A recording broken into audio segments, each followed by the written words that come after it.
You're listening to Queering Premodern Asia, a limited series and season 5 of the Nuances podcast. This narrative series features discussions with queer Asian co-hosts and scholars that will have you questioning everything you thought you knew about queerness, love, and premodern life in Asia. I'm your host and producer Lazu. I'm a cis-straight Chinese-American woman who spent the last 9 months or so researching and developing this series. I'm excited to be joined by my guest co-host for today's episode, Karen Zhang. Hello, I'm Karen, queer Chinese-American poet and host of the MX Asian American podcast, here to talk about women-on-women action. Content warning, this limited series explores historical contexts of love, gender, sexuality, and cultural norms. Exploration of those themes should not be deemed as an endorsement of those practices. It was a different time with different norms. This information is for entertainment purposes only.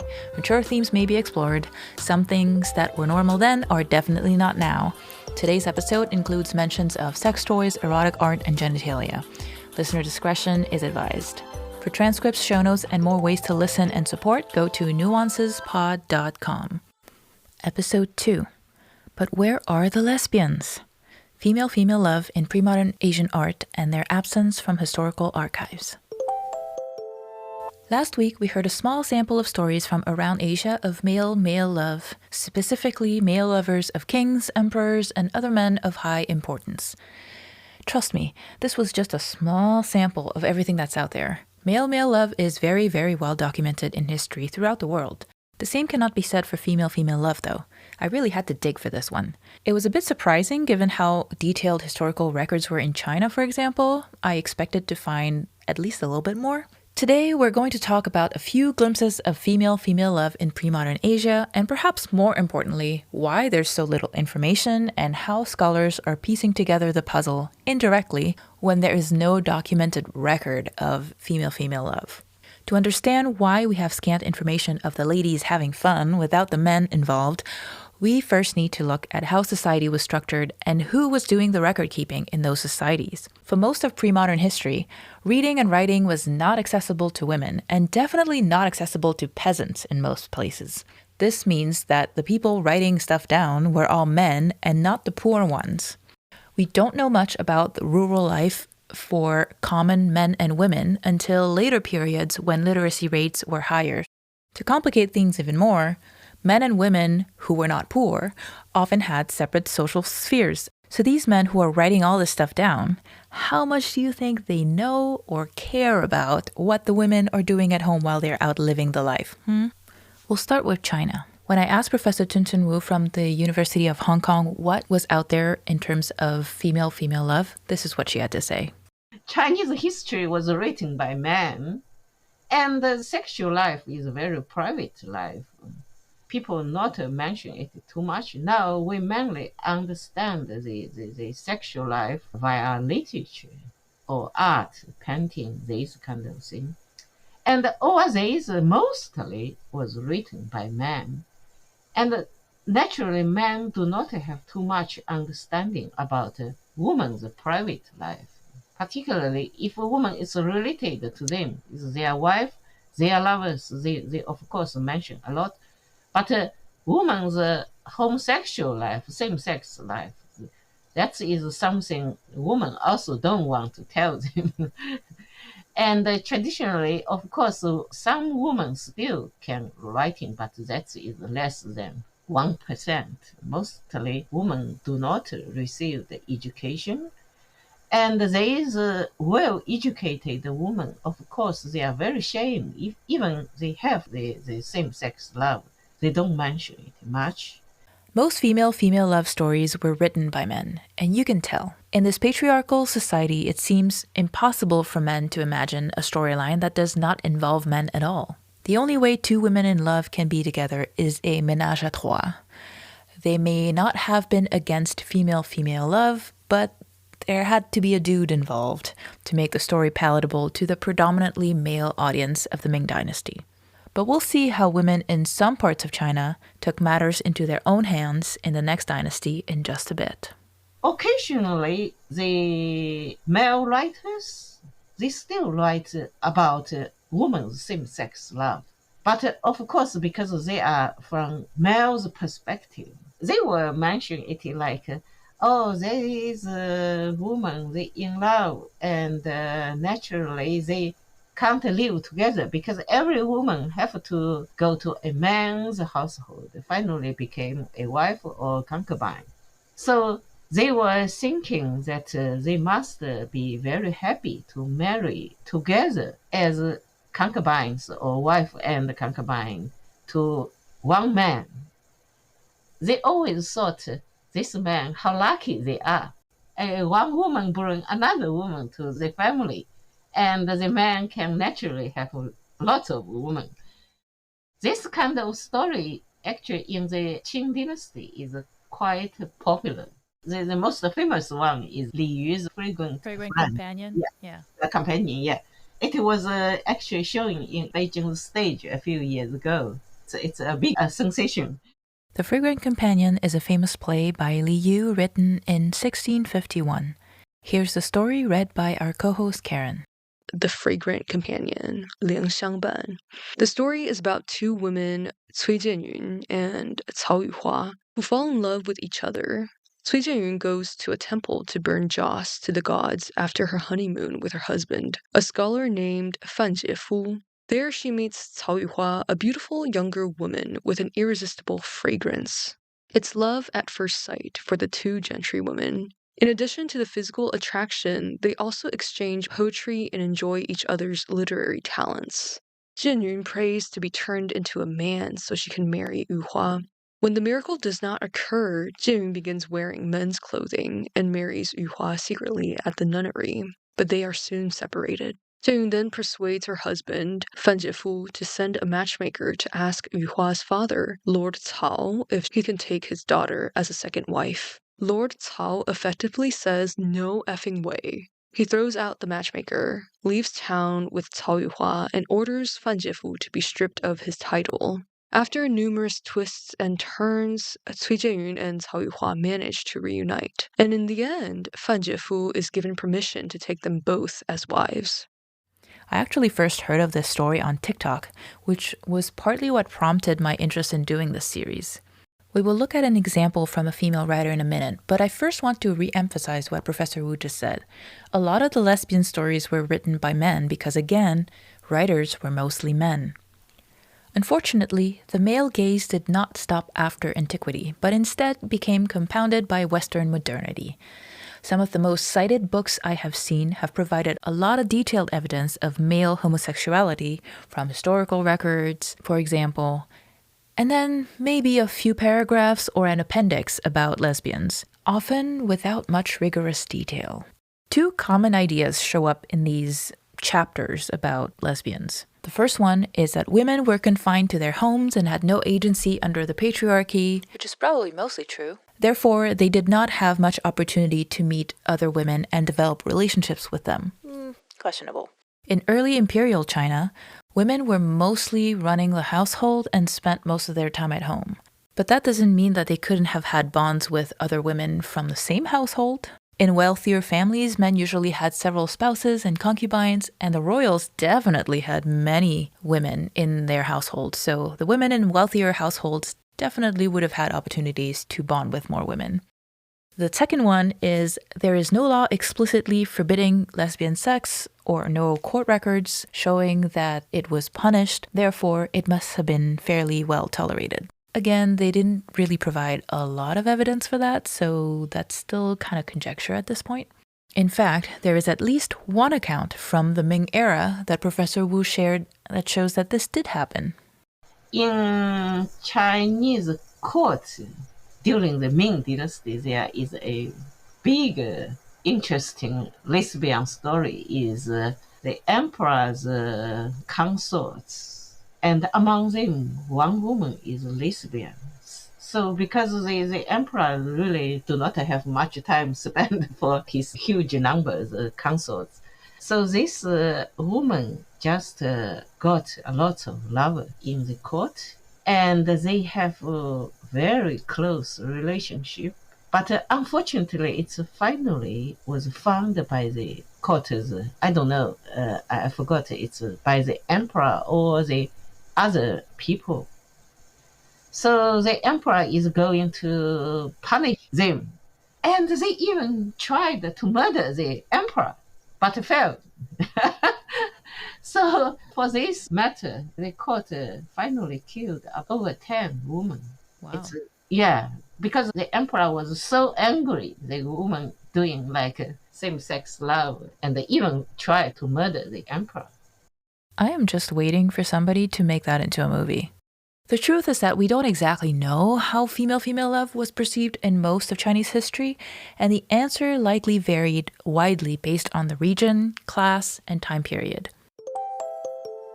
During the 17th century in Jiangnan, in the Yangtze Delta area, some women of the gentry class had access to female-only poetry clubs. However, their circles were still very limited compared to men, and they were not encouraged to have any talents. In fact, when women started to become more educated in the Ming dynasty, a well-known saying was, "A woman without talent is virtuous." We'll get back to that in a minute when we talk about Wu Cao. Educated men, on the other hand, had been spending a lot of time outside the house, pursuing their careers, socializing with their peers, attending plays, drinking wine, reading poetry, among their fellow men all along.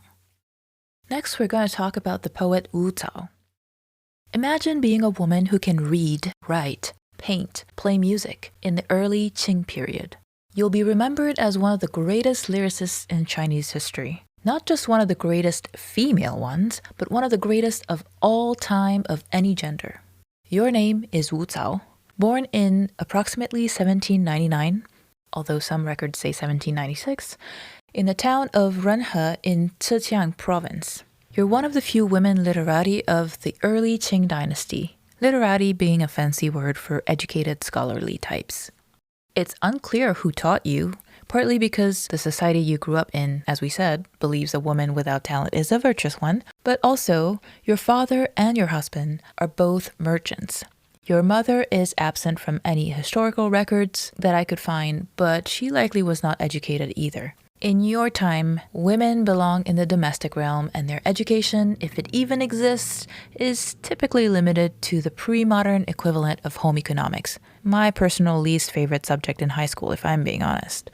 So you somehow defied all the odds and acquired all those skills, but you're still a woman. You feel like your work will never get the recognition it deserves because of it. You crave intellectual companionship, but your husband is a merchant and he doesn't get it. You're a little jealous of other women writers of your time whose husbands are also literati and who share their interest. And a lot of your early work centers around loneliness and feeling misunderstood. But is this only a yearning for an academic soulmate? Well, let's find out. Here is the poem called For the Courtesan Qinglin, translated by Kenneth Rexroth and Ling Chung. This poem begs to differ, in my opinion. First, I will have our co-host Karen Zhang read it in Chinese. 洞仙歌，无噪，深深锁骨，似必成仙侣。一笑相逢谈望语，正念花一烛，翠袖生寒空谷里。相见个浓幽绪，栏杆低照影，独酒平诗，便唱江南断肠句。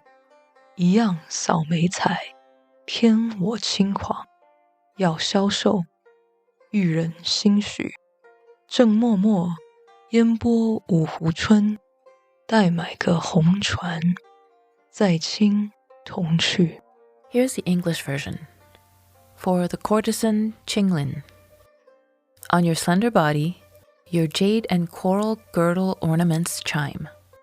Like those of a celestial companion, come from the green jade city of heaven. One smile from you when we meet, and I become speechless and forget every word. For too long you have gathered flowers and leaned against the bamboos.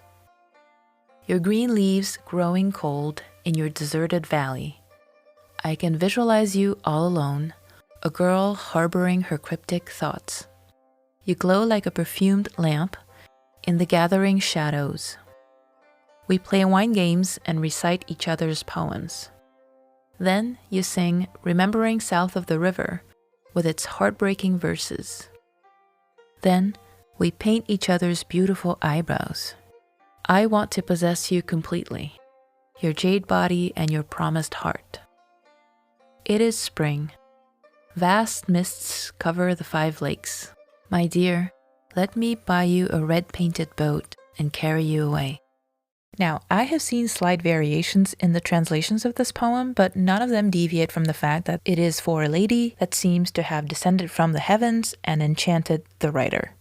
During this time, friendship poems are quite common among women, but as much as I like to drink with my girls, I never want to possess their jade bodies completely. So that seems pretty obviously depicting female-female attraction to me. But this was another time, and maybe this is my Western interpretation projecting sexual undertones and everything like Westerners do, right? Maybe. Another issue that Ce Lansang raises in her book, The Emerging Lesbian, Female Same-Sex Desire in Modern China, is that a lot of research seems to imply that women only resorted to sex with other women when men weren't available, or they would get help from other women to satisfy their husbands. The idea that women might just not want to be with men at all is rarely considered. In a way, this fits the culture at the time because female poets like Wu Zhao would never be overtly sexual in their work, and they would only ever write about their love for women by adopting a male voice. While some scholars argue that she's writing in the male voice in order to be accepted as one of the boys, others, like Sang, believe that it is more likely that she did in fact feel attracted to women. This isn't the only hint of queerness from Wu Zhao, by the way. In another episode, we will talk about her most famous work, an opera titled Drinking Wine and Reading Encountering Sorrow, in which the protagonist is a talented female writer who is frustrated because her genius is overlooked because she's a woman. Even though the character is female, Wu Zhao specifies that the role should be played by a male and cross-dressed throughout the play. Be sure to come back for that one. Next thing we're going to talk about are golden orchid societies and marriage resistance in the Pearl River Delta during the Qing dynasty. Golden orchid societies, or associations, were small women-only communes of 2 or more, usually around 5 women, who lived together and pooled their financial resources. They were badasses who earned their own dough and rejected traditions that didn't work for them, and basically said F that patriarchy in the late Qing dynasty in Guangdong province. This is in the Pearl River Delta region, which also includes Macau, Guangzhou, and Hong Kong. During that time, the region had a thriving silk industry and employed many women. Some factories were even women only. Up to this point, women had arranged marriages to men and were forced to marry. There was no such thing as a spinster. Everybody was married off. The marriages were arranged by their parents. Inheritance was passed from father to son. But now that women were earning their own money, they didn't have to rely on marriage for financial stability if that was really not their vibe. And if they didn't have to rely on a husband, they sure as heck didn't want to take any BS from one. So of course, some of them decided, why get a husband if I don't want one or need one? The Golden Orchid Societies offered a different model, where women could live together as a sworn sisterhood. They were each other's support system, both financially and otherwise. The sisters took oaths to the goddess Guan Yin that they would not marry a man. If they were already married, they'd vow not to live with their husbands. So some of them were married to men, but they would only visit their husbands once in a while. They wouldn't live with them. Some of them would marry each other, too, but not all of them were lesbians necessarily. Some may have been asexual, demisexual, or just had other reasons to not want to get married to a man. Couples could get married and they could adopt children, and their female children could inherit from both parents. Way to upend the patriarchy, ladies. In A Record of China's Customs, Guangdong, Hu Puan describes this sisterhood. Within the sisterhood, if 2 women have intentions towards each other, one of them would prepare peanut candy, dates, and other goods as a gift to show her intent. If the other woman accepts the gifts, she is now bound by honor to her suitor. If she refuses the gift, it is a rejection of the proposal. A contract signing ceremony follows the acceptance. Those with financial resources would invite their friends who come in droves to congratulate the couple and celebrate by drinking through the night. My family's originally from the Guangdong province, so I think it's pretty cool that those stories happened in that general area. I found the most obvious evidence of female-female relationships in Japanese history during the Edo period. Starting in 1600, Japan is unified under military government during this period and enjoys about 250 years of secluded peace. This leads to economic development and a growing urban middle-class culture. Edo women have started to work, which means that they have some disposable income, and advertisers increasingly see them as a great target market. I'll let Karen read the rest. During this time, there's a district for women seeking female sexual companionship in Yoshiwara. Women wrote about sex workers who would come looking for clients and would proposition men and women alike. Sex toys were very popular in Edo, Japan, among both men and women. They had regular dildos, smaller dildos that could be worn on the finger, erection-supporting tubes, ribbed cages that could be placed on the penis to create texture, caps to place on the head of the penis that could be used for contraception, rings to wear around the penis to stimulate the vagina, balls that could be placed inside the vagina, and many, many more. These sex toys were advertised through a type of erotic art called shunga, which also doubled as both porn and how-to manuals. Fun fact, these sex toys were known as waraibon or warai dogu, which literally translated as laughter devices. Laughter was a euphemism for masturbation in Edo, Japan, and the erotic prints were often called waraiye, or laughing pictures. While most of them were written for the male gaze, some of them were exclusively targeting women, and there's several examples of female masturbation. One of them shows a strap-on dildo that's tied to the waist with a string, and men or women could use it to pleasure their partner. Lesbian imagery in shunga is considered rare, but it definitely exists. While many of these were created by male artists from male gaze, some of the advertisements specifically targeted lesbians. How do we know?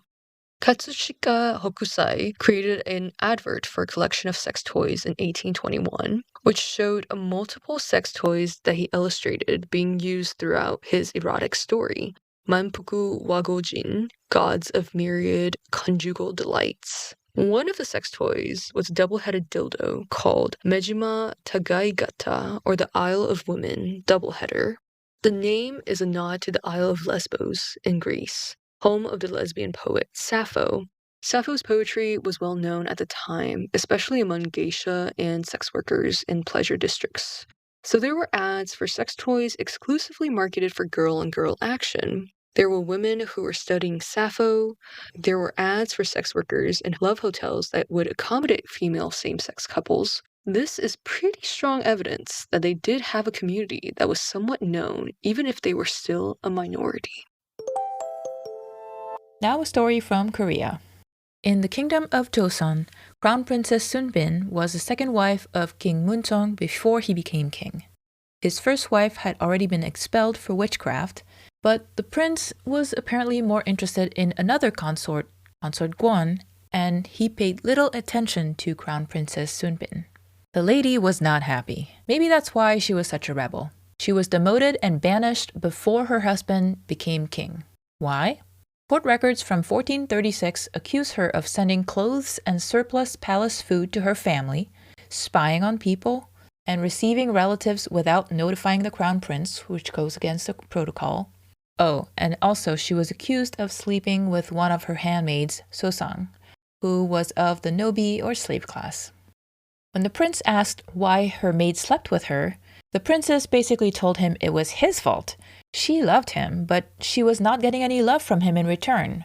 When she was deposed, she told the court that she was having sex with Sosang and another servant, Danchi, night and day because that way she wouldn't be sleeping alone. The fact that his daughter-in-law slept with members of the nobi class didn't sit well with the prince's father, Sejong. His officials supported a motion to depose her and she was demoted to commoner status and banished from the palace. However, the decree for her dismissal did not mention her sleeping with the maids. Wonder why? It's unclear to me whether the king was more offended by the fact that she slept with a slave or by the fact that she slept with women. This story is documented in the Annals of Joseon Dynasty, which are the annual records of Joseon kept between 1392 to 1865. It has 1,893 volumes and is thought to be the longest continual documentation of a single dynasty in the world.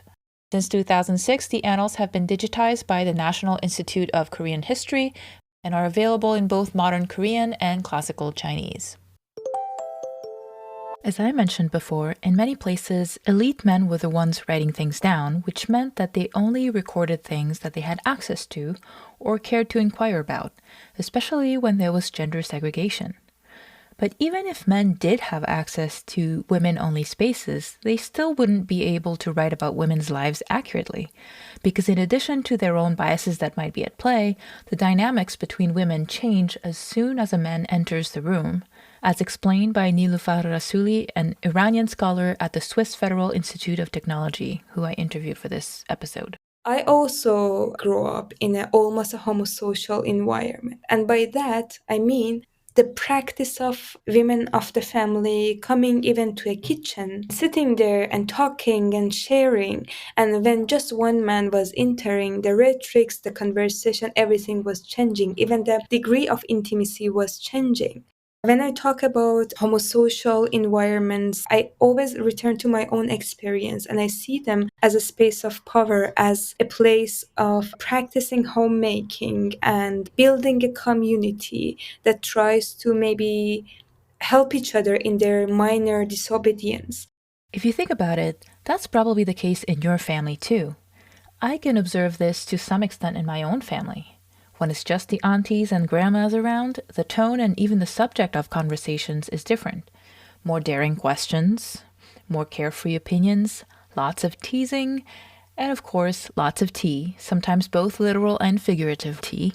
In Iran, there were two main types of homosocial spaces that were women only. One is hammam, which is a public bath, and the other is harem, which in Iran, harem was only related to royal families, and the common place was called andaruni, which means inside. But again, harem or andaruni, which is known to be only women's spaces in the household, it was a practice of higher class or royal families. It was the architectural embodiment of wealth, and it was not something that every household could practice. This is also the same argument about polygamy. But with hammam, it was more common. There are so many beautiful stories remaining from them. And still, in some parts of Iran, going to the public hammam, only women's hammam, is still practiced. I also remember that my mother's wedding ceremony, part of that was held in hammam. And there are so many beautiful stories remaining from those spaces. But we still need more people to write about them and release them from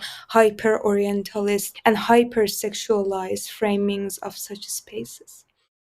The distinction Niloofar makes about class is an important one. So because elite men in Iran did not have access to elite women's spaces, and women were largely not literate, the private lives of women were not well documented locally.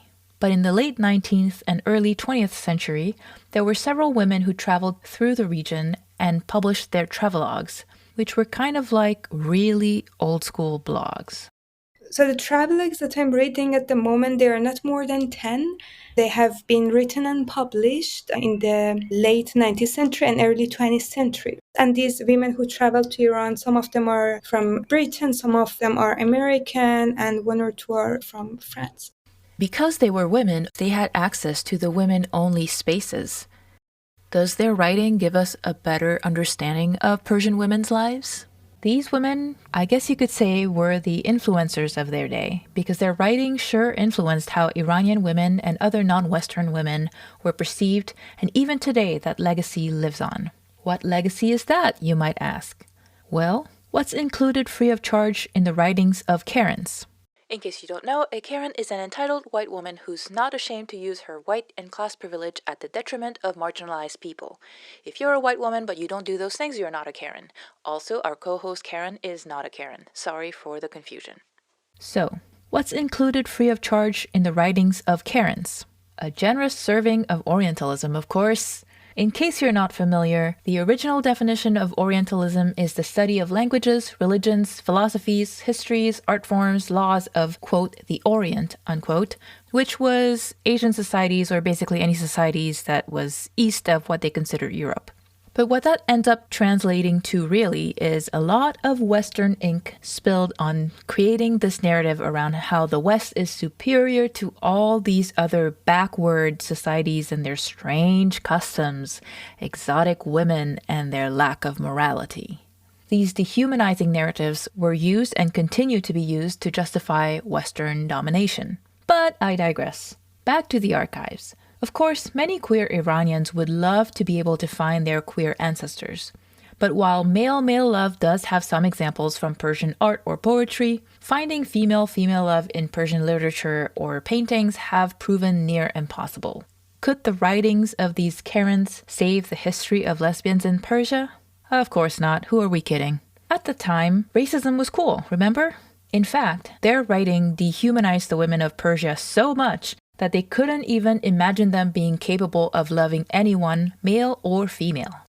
So they all have this one specific chapter on women in Persia, and almost all of them, they argue against the Mohammedan woman and their inability of holding love. So when a Western woman comes to Iran and they have the chance to even live there, so many of them even lived more than 6 months. Some of them, they were the wives of British ambassadors. So they had this chance of even residing in the country. What they used to argue against was the womanhood of women in Iran. The way that they were arguing was that women in Iran are living ignorant, stupid, and slavish lives. They do not know how to be wives. They do not know how to talk to their husbands, how to be a good mother to their children. They show interest only in dress, in intrigues, in gossip, in tobacco and cheap jewelry. So this supremacy and writing a Muslim woman as inferior, as people with lack of will, with lack of decision, was not only true in the Orientalist writings of men, but also in Orientalist women. And how I relate this to thinking about queer love or intimacy between women in Iran and also in the other parts of the so-called Middle East is exactly the way women in the Orient have been dehumanized against love. So in the sense that even a straight woman is written to be incapable of understanding love, so how can we find any trace of the practice of intimacy of women together in the colonial archives? So yeah, the Karens didn't write about love between Iranian women because they didn't think Iranian women were even capable of love for anyone. But just because records didn't exist doesn't mean female-female love did not exist. The way that scholars like Niloofar are approaching it is to look for queer moments in history. When we look closer at an archived photo, or a poem, or other materials, are there things that stick out to us as potential clues that there might have been more to it than meets the eye? Was a character in the story doing something that would have been seen as a little outside the norm, a little rebellious, a little queer at the time? How much could or could they not get away with? Is absence from records also a clue as to what might have been deemed too dangerous to share openly? There is a picture that has been studied by several Iranian scholars, including Niloofar. It depicts 2 women. One of them is cross-dressed as a man in a European-style suit, and this woman is holding a cigarette. The other woman is wearing a European-style dress, and at first glance, it looks like they're trying to emulate a Western heterosexual couple. They are both staring directly at the camera, and the photo has no name, date, or location attached to it. This photo, it is archived mainly 2 times. One time before the Islamic Revolution of 1979 and one after. And by archiving, I mean how it is indexed. In both of them, the archivist was suspicious that 1 or 2 of them, they were quote-unquote prostitutes. And the question comes, how can an archivist be sure or even doubting to use the word of prostitution to one of them that is cross-dressing? This was the entry point for me and also for some other people who have written about this photo. There were other similar photos of cross-dressed women, and they were similarly archived. No name, no date, no place, just the label of prostitute or something to the effect of wearing the makeup or clothes of a prostitute. Was cross-dressing a sign that someone was a sex worker? Well, Niloofar actually came across a story of a woman who cross-dressed as a man in order to work at a bakery because she was really poor. She got arrested because she had gotten into a fight with someone. So was she labeled as a prostitute because she was cross-dressing and pretending to be a man? Actually, no. In fact, the police officers asked her why she didn't do sex work instead of pretending to be a man if she needed money. So the mystery remains. What made the archivist so sure that one or both of them were prostitutes? Interestingly, there were many photos of sex workers, and these photos included the women's names and they were not cross-dressed. One word that has been historically used to define prostitutes in Iran is ma'arufe. Ma'arufe means known.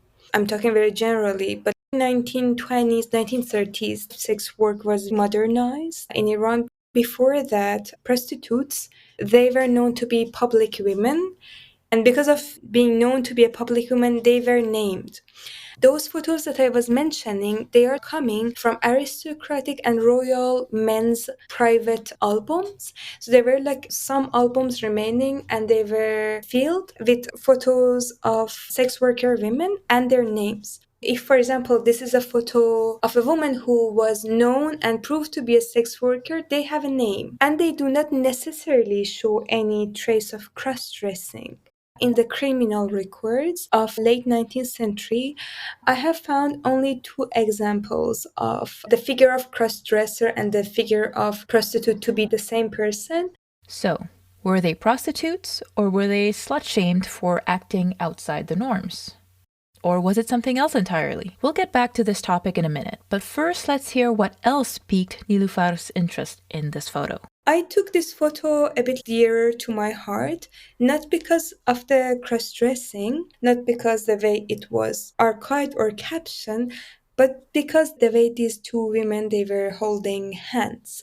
They are supposed to hold their hands in a way to show a European way of a man and a woman holding hands, but they are failing in doing as such. One is also holding a cigarette. Maybe it is my reading, but I want to read it like this. There is a resistance in their eyes, especially in the eyes of the woman who is cross-dressing. That person who is a European men's suit is not smiling back to the camera, though the other one is. This photo is a source to generate more and more question.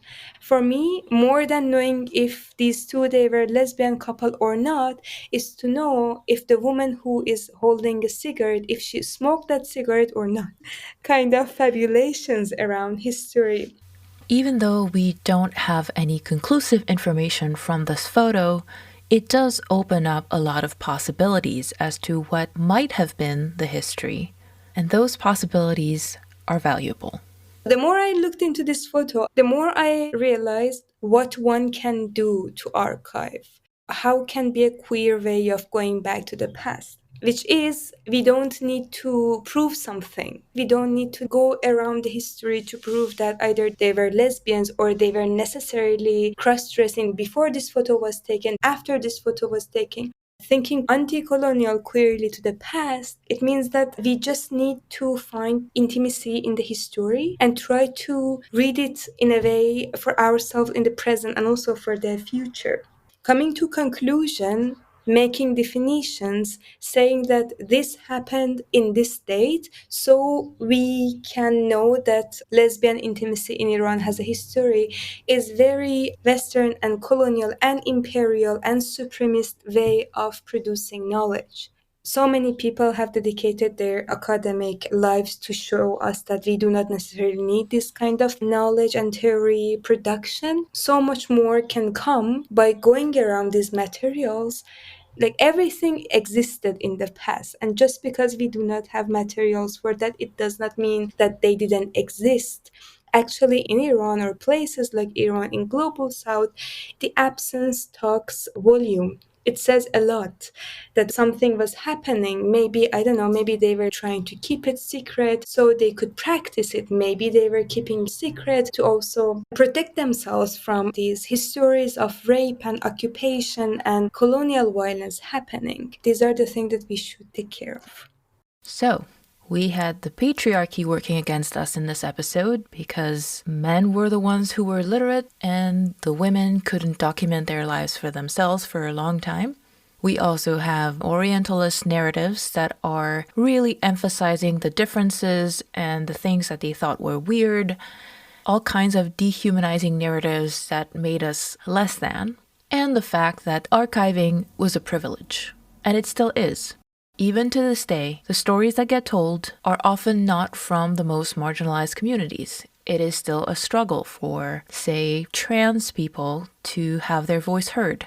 As I mentioned in a recent episode with CC Chow, 66% of New York Times stories about trans issues fail to quote even one trans person. Who gets to write the history is not something to be taken for granted. In episode 4, we'll hear more from Niloofar about how the Western concept of love was imposed in Iran, and we'll talk more about that prostitute label on episode 6 of the series. So come back because the mystery is not over. I'm going to bring back our co-host Karen in a minute to talk about her reactions to these stories. But before I do that, I just want to say if you made it this far, thank you so much for being here. I hope those stories were entertaining and meaningful to you. And if you know someone who might benefit from these stories, please send them a link to this podcast. If you'd like to share what this episode means to you, a review on Apple Podcasts or whichever platform you use would be super helpful. It takes a really long time to put an episode like this together, and it would really mean a lot if you could take a minute or two to just share your feedback with me. All right, let's see what Karen thinks of all the woman-on-woman action we talked about today. Karen, thanks for joining me for this discussion. I want to hear your thoughts on the stories in this episode so far. Gosh, where do I begin? I think in general, when I was listening to these stories, it was mostly surprise because I had never heard of any of these stories, like growing up or even like in my college classes, right? Did you take East Asian Studies? I did, but it wasn't queer focused. I took one class, but it was more like imperialism. Yeah. And like Oceania, a lot of the history of colonialism in that area, but it wasn't about queer relationships. And I wish I had had a class like this in college. That would have been so cool. Yeah. I guess we could start with the China one, 莲香伴, Fragrant Companion. Mm-hmm. Yeah, so what was your first impression when you read that story? I was like, I think it's a trope. Yeah, definitely a trope. Yeah, I like your point about how men cannot write anything without feeling like they have to be the quote-unquote main character in the story. Yeah. And I was like, wow, pretty much all the stories today are all the same way. Even though like we progressed in many ways, the male gaze is still central in a lot of the stories that we hear today too. I've never really watched Chinese dramas, so I don't know what they're like. Are they replicating this kind of story? Are they historicals? Are they period pieces or are they modern stories? I think both. The trope is one man and multiple women. Yeah. And it's never like, oh my gosh, the women love each other. It's more like they're pining over the man. Oh. And also, in general, the politics of concubines and the imperial palace. There's so many historical dramas right now that are just about the drama in the palace. Yeah. So and like how sex is power.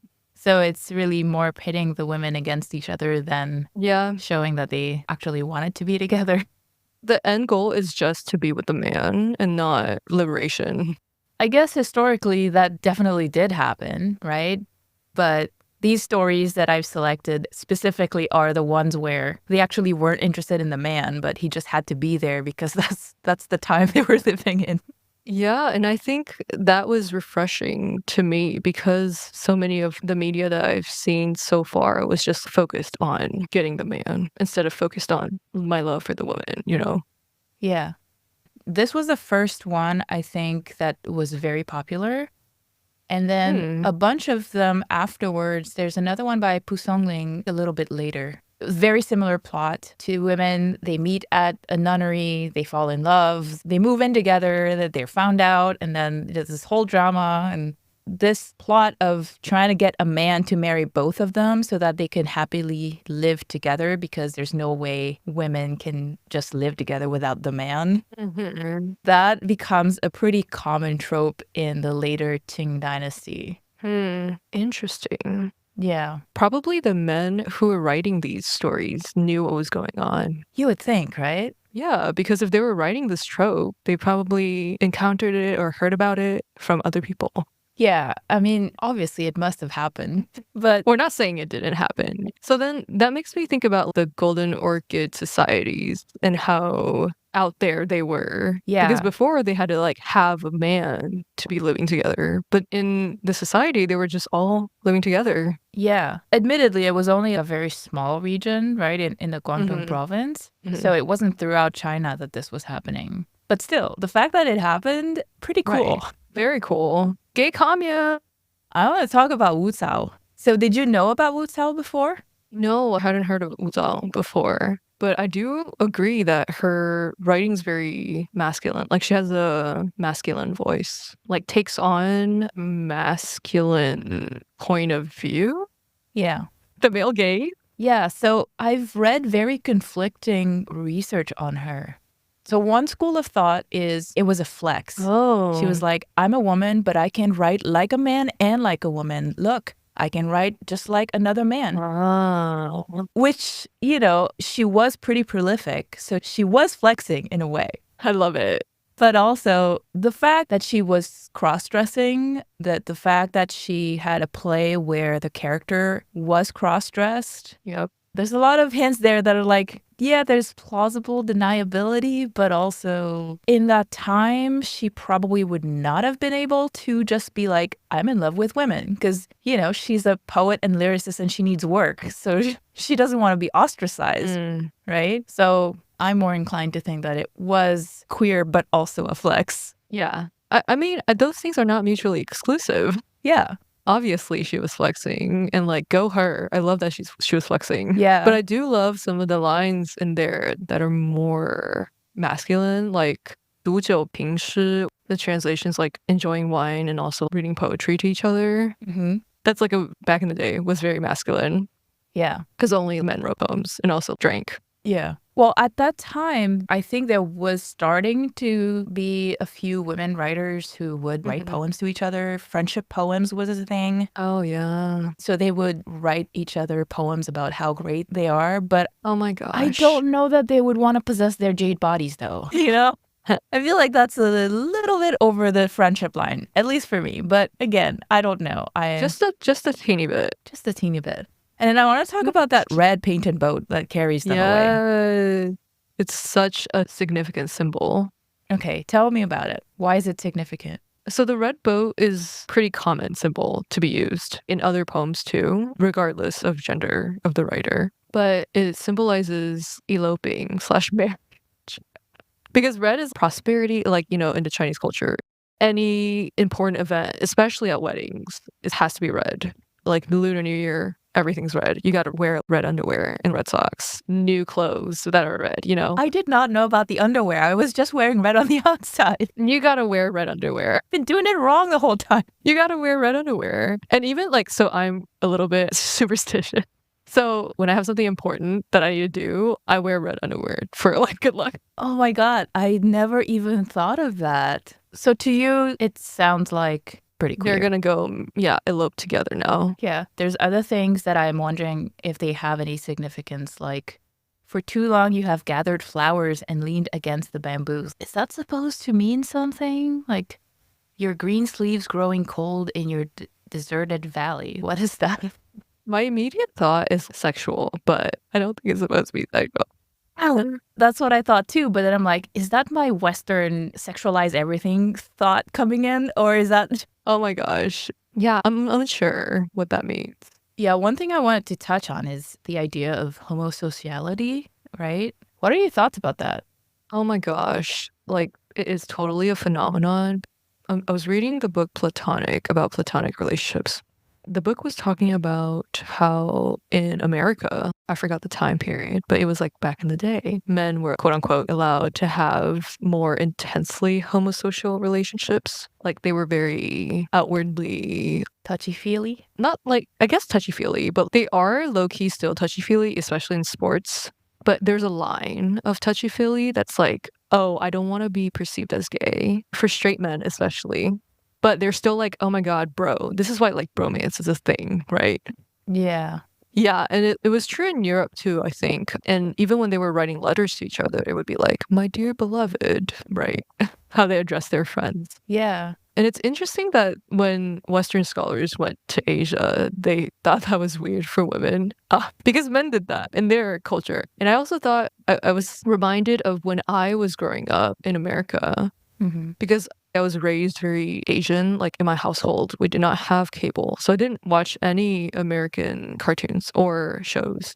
So I grew up with Chinese shows and Chinese cartoons, and I spoke Chinese at home. But I was under the impression that we could be touchy-feely with girls because we're friends.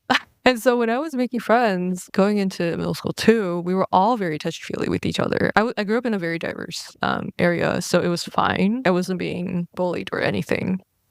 But when I went to college, that was like, oh, not everybody is touchy-feely like this with their friends. Yeah. Interesting. And also, I think people need to understand the difference between platonic intimacy and sexual intimacy. If I'm touchy-feely with someone, that doesn't necessarily mean that I'm sexually attracted to someone. Right. So in the case of Wu Cao, would you say it's possible that it was a platonic attraction? Oh, no. No. Yeah, no. No doubt in your mind? No, I don't think no. Yeah, that's what I thought. Because among girls, we can say, I love you, but it doesn't mean like I'm sexually attracted to them. Right. So it's a very different kind of I love you. The first line talks about collarbones. The first line, 珊珊锁骨. It's translated to on your slender body, which is not anywhere close to collarbones, but 锁骨 means collarbones. And like 珊珊, it's a really common adjective to describe women. Like beautiful, slender meets the culturally appropriate beauty standards. But like collarbones is such a interesting body part. And the second phrase is 四壁城仙侣. 仙侣 means like celestial companion. Would you say that to your friend? Soulmates, basically. That's what it means. A lot of the biography I've seen on her said that because her husband was a merchant and didn't have any interest in poetry, she was always not stimulated by him. Craving for an intellectual companionship, I guess. I love that. So I feel like that could have been a good cover for her to be able to write those poems. She could just be like, I'm just writing those because my husband doesn't get it. So obviously I'm just looking for a celestial companion. That's brilliant. Yeah, to talk about poetry. But also I might want everything. I love it. Oh my God, I didn't even think about that. But what a good cover. Yeah, right? At the time, even though for men it was still fine, it seems like for women it wasn't. They would have had to have a cover to be able to get away with it, right? Especially if you're an artist and you're trying to get work. Absolutely. What about the other stories? Oh my gosh. First of all, the sex toys. I was invested. I was so invested. I did not even know about this, especially the pictures. Amazing. Like what? Yeah. For those who are listening, unfortunately, I cannot show you the pictures. Can't see the pictures. Let's just say it's clearly graphic. You can see body parts and you can tell that they're both female. Yeah, and you can see like a dildo. And you can see there's one where there's two women, and then there's a woman on the other side of the wall that's listening, and she's masturbating. Love it. Love, love, love, love, love. Yeah, it was very, very explicit. The drawings of all the sex toys, those are so cool. Also interesting to note that it was a man who drew all of these. Yeah. The lesbian ones were definitely the minority of all the drawings that were done. As far as I know, all the drawings were done by men. Most of the drawings were done with a male gaze and kind of like modern man fantasizing about women sleeping together. Yeah. But then there were these couple that I've pointed out in there that are seemingly targeting women, right? There's no man in the picture.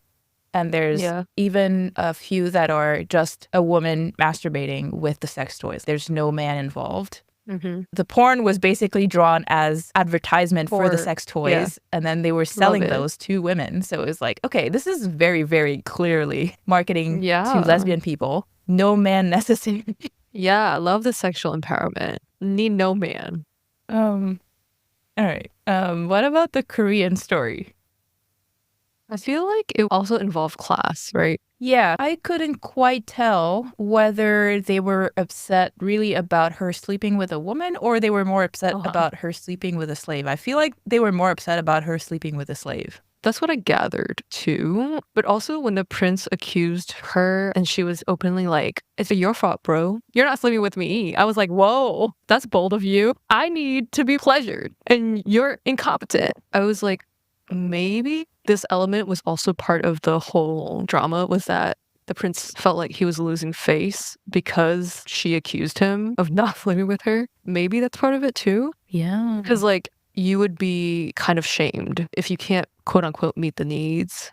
Yeah, actually, the king, I don't know if I included this. So she had complained a lot that the prince was not paying attention to her. I love it. Girlies filing complaint. And then the king even made the prince spend more time with her. Whoa.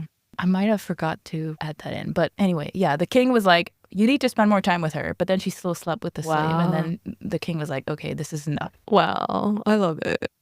You know, this does bring up something else, which is it's really hard in those older stories to find what we would consider modern lesbians, where they're exclusively interested in women, because the expectation is your duty in life is to get married and procreate. So you were kind of forced to be bisexual. Yeah. Yeah. So the modern labels we have don't always work. Yeah, I get that. And I feel like sexuality is on a spectrum anyways. So yeah. I hesitated to title this episode Where Are the Lesbians? Because then I'm like, some scholars are going to come at me and be like, lesbian is not the appropriate term to use here. I'm like, I know. They will come at you. Just be prepared.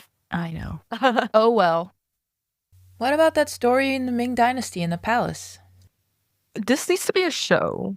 That's what I said. It would be such a great show.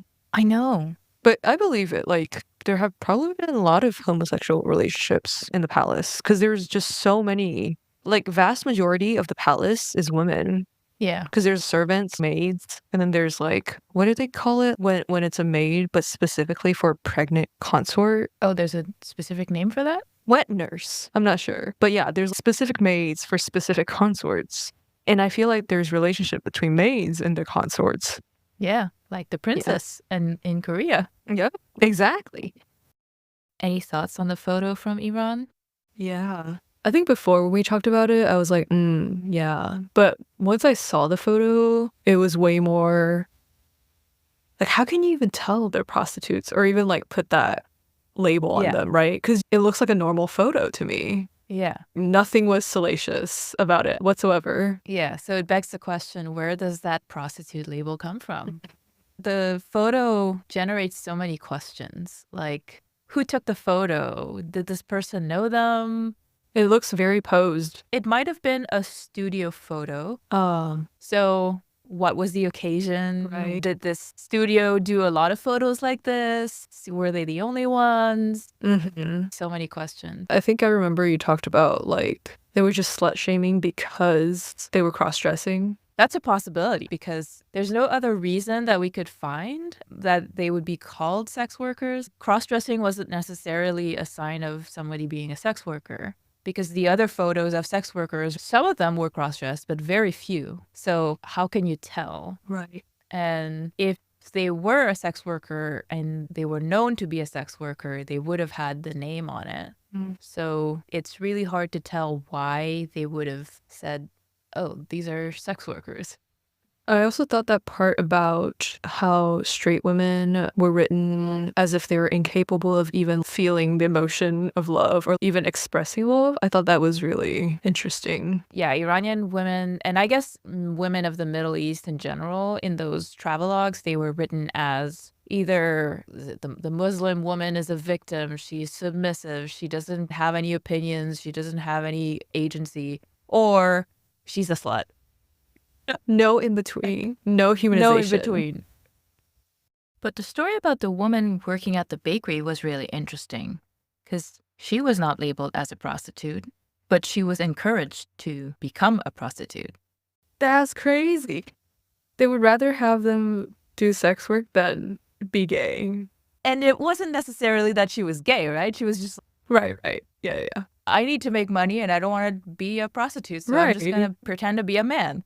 And they're like, well, we'd much rather you don't. Right. You have agency? No, you don't. What do you mean that you want to do something else? So then that was further proof that just because you're cross-dressed doesn't mean that you're a sex worker. Right. And just because you're cross-dressed also doesn't mean that people will label you as sex worker either, because that's not what was in the record. So that picture becomes even more mysterious. Yeah. I do agree with her that there's a resistance in their eyes. And the way that their arms are interlocked, I can't tell if they're trying to emulate like a European woman taking the arm of the man, or if they really were trying to do more like a solidarity type pose. You know what I mean? Oh, I thought it was more like Awkwardly trying to be European. right, like more hetero.